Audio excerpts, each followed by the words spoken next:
See here, I'm discussing about that. Previous will be I can download by the WordPress website backup. Now how to download the static website backup. Dynamic is belongs to for database. Static will be not required for the database backup. Nothing but we can download the static website here. Now here, this is my website seasonstream.com. I'm going to where cPanel. Dynamic, each website we can using the individual cPanel. Static website not require the individual cPanels. So we go to where the option call is file manager. In the option call is public underscore HTML.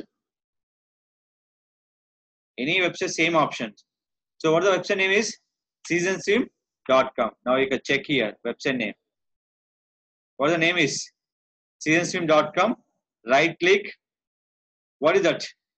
Compress GIF format. Click for compress file. Previous I'm logging with individual cPanels. In one cPanel, multiple websites. How to download the static website. Now done. Just reload. What my website name is? seasonstream.com. Just scroll down.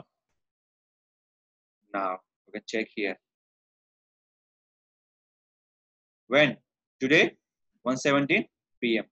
Right click. Click for download. This is called static website backup. Here not required for the database file. Static website not required for the any database files. So clear? We go to the cPanel. The option call is file manager. You go to the public underscore HTML.